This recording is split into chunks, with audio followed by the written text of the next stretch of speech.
Bienvenue à ce module qui va traiter des diverses mises à jour que l'on peut faire sur le Mac.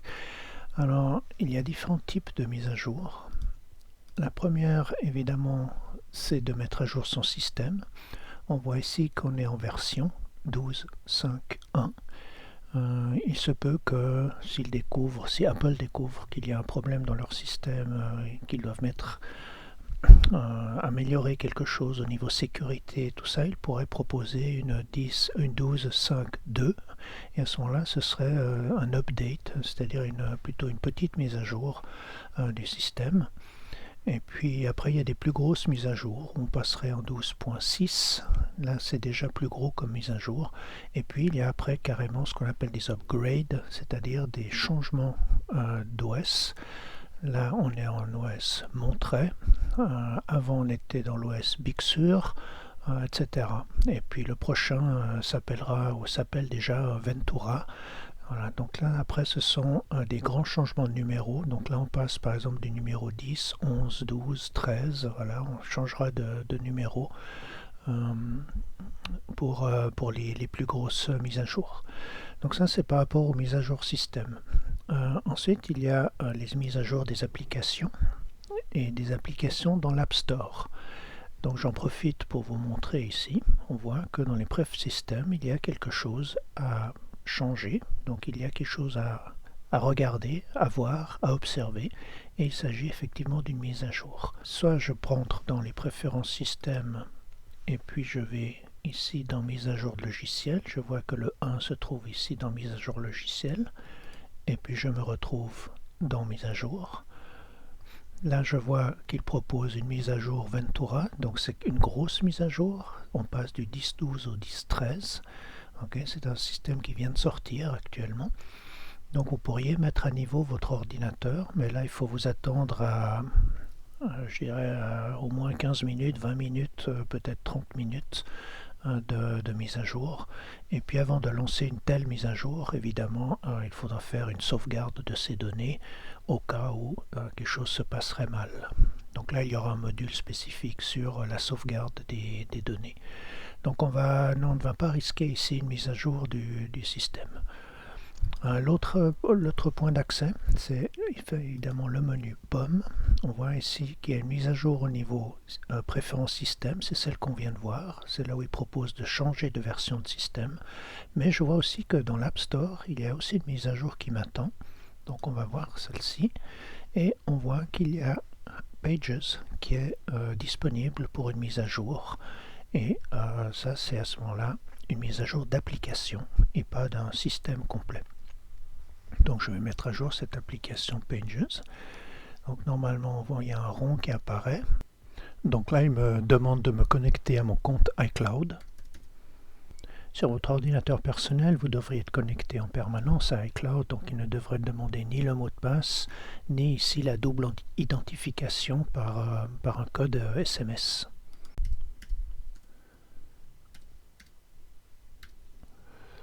Voilà, donc c'est un code que j'ai reçu par SMS et qui me permet de lancer la mise à jour. Cette fois-ci, on voit, elle est en train de se dérouler, on voit le rond se remplir. Et puis à la fin, voilà, il tourne un petit moment et Pages aura été mis à jour. Donc là, on est dans l'environnement Apple, c'est-à-dire avec l'App Store.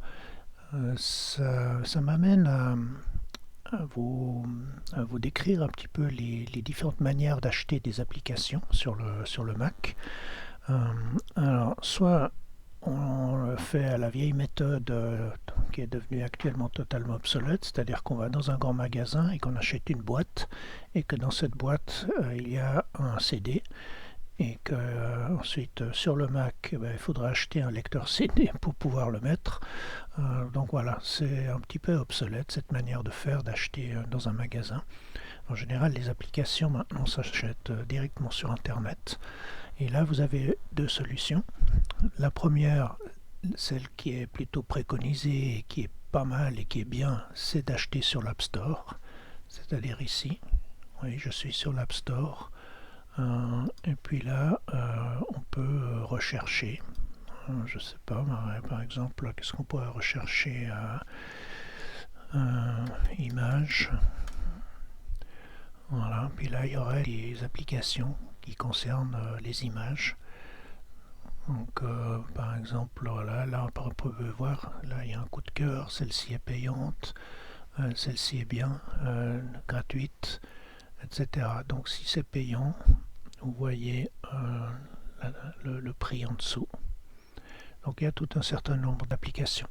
Soit vous connaissez spécifiquement le nom d'une application parce qu'on vous l'a conseillé, par exemple Photoscape. Alors voilà, ici, celle-ci. Et ensuite on clique sur le... Alors chez moi c'est un petit nuage parce que je l'ai déjà, donc il me demande juste de la télécharger. Mais si vous ne l'avez pas, vous aurez le bouton obtenir. Et après vous cliquez dessus et c'est téléchargé. Si jamais elle est payante, vous passez par le système de paiement, par carte de crédit. Et puis ensuite, il vous télécharge l'application. En général, vous recevez ensuite un mail avec le numéro de série. Et vous pouvez utiliser l'application directement après téléchargement, quelques minutes après. Donc c'est assez rapide de pouvoir télécharger ça sur l'App Store.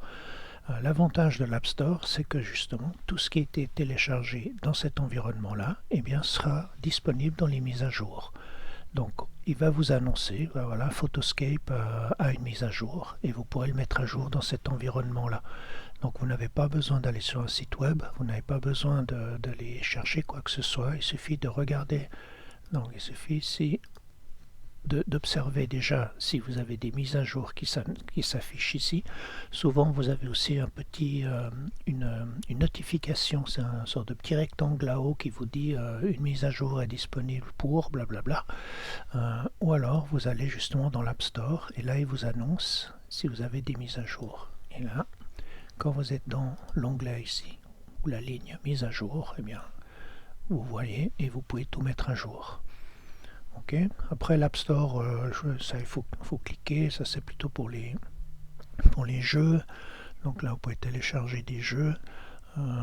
Après là il y a plutôt des applications par rapport à de la création, pour le travail, etc. Pour jouer aussi, voilà, pour le développeur. Et ici quelques catégories aussi. Et ensuite ça vous permet un petit peu de mieux affiner votre recherche d'applications. Ensuite, il y a des développeurs qui trouvent que Apple est trop cher et qui ne veulent pas mettre leurs applications sur l'App Store parce qu'ils doivent laisser des sous pour pouvoir figurer dans l'App Store. Donc ces développeurs-là, eh bien, en général, ont des sites web et proposent leurs applications au téléchargement sur leur site web. Donc là aussi, il se pourrait qu'on vous conseille une adresse en disant voilà, va regarder cette application, elle est super, elle n'est pas sur l'App Store, c'est directement chez le développeur. Et puis à ce moment-là, c'est le site web du développeur qui vous indiquera ce qu'il propose et qui vous permettra de le télécharger. Voilà, comme j'avais fait dans le module précédent pour le pilote d'impression, pour le pilote d'imprimante, eh bien là voilà, on est allé sur le site d'un constructeur et on a téléchargé le pilote. Et à ce moment-là, comme on avait déjà vu, il y aura un volume qui apparaîtra sur le bureau, probablement un .dmg qui est le paquet fermé que vous pourrez ouvrir, et un volume va apparaître qui proposera l'installeur de cette application. C'est ce fameux paquet jaune qu'on avait déjà rencontré avec l'extension PKG pour package, pour paquet. Voilà, et c'est ce paquet-là qui vous installera l'application, tout comme on avait installé le pilote d'impression. Les avantages de la deuxième méthode, c'est que cette application ne sera pas mise à jour à travers l'App Store, mais aura probablement son propre système de mise à jour. La plupart des applications modernes maintenant proposent automatiquement d'annoncer lorsqu'une mise à jour est disponible. Au moment où vous lancez l'application, au moment où vous l'ouvrez, tout d'un coup vous avez une petite fenêtre qui dit une mise à jour existe, voulez-vous la télécharger? Et à ce moment-là, vous pouvez mettre à jour cette application. Il faut bien sûr que je vous parle aussi de la sécurité par rapport au téléchargement d'applications. Il est évident que si vous téléchargez sur l'App Store, et c'est pour ça qu'on le conseille d'ailleurs, c'est que les applications sont vérifiées par Apple. On ne peut pas vendre n'importe quoi, même gratuitement, sur l'App Store. Donc il y a très peu de chances d'avoir des applications qui détourneraient vos données personnelles ou qui auraient des virus ou ce genre de choses, parce qu'il y a quand même un contrôle par Apple avant qu'une application soit validée sur l'App Store. Et par contre, si vous êtes sur un site personnel, privé d'un développeur, eh bien là, il faut quand même, je dirais par prudence quand même, soit se faire conseiller une application que quelqu'un connaît et qui l'a installée et qui sait qu'elle est bien, ou alors vous renseigner sur internet en tapant le nom d'application et faire une recherche. Et du coup, vous tomberez sur des sites, sur des avis, sur des tests, sur ce genre de choses. Et là, vous pouvez un peu vous renseigner si cette application est connue et surtout aussi s'il y a des messages d'alerte. Parce que si vous cherchez une application et que tout d'un coup vous tombez sur des sites où il est indiqué que attention, virus, application malfaisante, etc., surtout ne pas utiliser, etc. Donc voilà, il existe des applications qui sont mauvaises, hein, et qui ont des actions néfastes sur votre ordinateur. Soit ils volent des informations, soit ils vous détruisent des choses sur le Mac, soit etc. etc. Je ne vais pas mettre tous les malheurs ici sur une liste, mais voilà. Il y a des moyens, lorsque vous installez une application, vous donnez des droits à cette application de se lancer, et lorsque quelque chose se lance sur votre ordinateur, il pourrait y avoir des processus cachés que ne vous voyez pas. Donc vous voyez bien une fenêtre qui se lance, vous pouvez bien utiliser l'application, mais en arrière-plan, il détourne certaines choses de votre ordinateur. Donc voilà, acheter sur un site web, c'est bien si on connaît bien l'application, si on s'est renseigné sur l'application. Mais s'il vous plaît, ne téléchargez pas n'importe quoi à l'appel sans faire attention. On n'a pas la même sécurité que sur l'App Store. Je reviendrai dans ce cours sur la problématique des téléchargements, vu qu'une partie du cours prévoit de télécharger un certain nombre d'applications qui sont très utiles et chouettes à installer sur votre Mac. Donc cette problématique va refaire surface, et je vous indiquerai également aussi l'adresse d'un site sur lequel on peut télécharger fiablement plein d'applications. Et pour finir ce module, je vous montre encore quelques petites images que l'on peut voir lorsqu'on fait des téléchargements, des choses qu'on n'a pas rencontrées. Alors la première chose, c'est ici quelque chose qui apparaît. Voilà, agrandir comme ça, voilà. Donc un message qui apparaît, je vous avais parlé des petites notifications qui apparaissent en haut à droite ici de l'écran. Donc on voit le disque dur là derrière et ça passe comme ça par-dessus, qui annonce des nouvelles mises à jour. Alors là, ce sont surtout des mises à jour système, parce qu'on voit la roue dentée, hein, donc il s'agit de la mise à jour ici. Ah bah tiens, maintenant j'en ai deux, on ira voir tout à l'heure. Donc cette mise à jour ici permet de mettre à jour son système. Alors si on redémarre, eh bien ça veut dire qu'on lance la mise à jour. Ou alors on diffère, ou alors on essaie cette nuit, mais là cette nuit ça ne marchera jamais parce que votre Mac ne s'allumera pas, et autrement le diffère, me le rappeler demain, ou alors on élimine le petit message avec la croix ici pour effacer la notification. Un autre élément que l'on voit, c'est si vous utilisez le Launchpad. Par exemple, le Launchpad, vous vous souvenez, c'est l'application qui est ici. Et puis qu'on voit les applications, là où il y a une flèche ici, on voit une barre de défilement qui progresse. Donc ça, c'est une application qui est en train de se télécharger. Donc ça montre visuellement l'état du téléchargement. Donc ça, c'est aussi un point intéressant à connaître. Et puis lorsqu'une mise à jour est terminée, donc ça de nouveau il y a la roue dentée, donc il s'agit d'une mise à jour système, et que vous retournez voir les mises à jour, et bien à ce moment-là il vous dit que votre Mac est à jour, avec la vérification quand ça a été fait. Et puis là il y a un bouton mettre à jour automatiquement mon Mac. Honnêtement je vous déconseille de le cocher. Il va peut-être vous tenter en vous disant comme ça j'ai rien besoin de faire, mais je trouve que c'est pas une très bonne idée, parce que lorsqu'on fait des mises à jour système, comme je l'ai dit, il faut faire des sauvegardes. Il y aura un module spécifique sur les sauvegardes. C'est très très important de sauvegarder ces données, de sauvegarder son Mac, parce que même si c'est des machines très fiables, il peut tout à fait quand même arriver.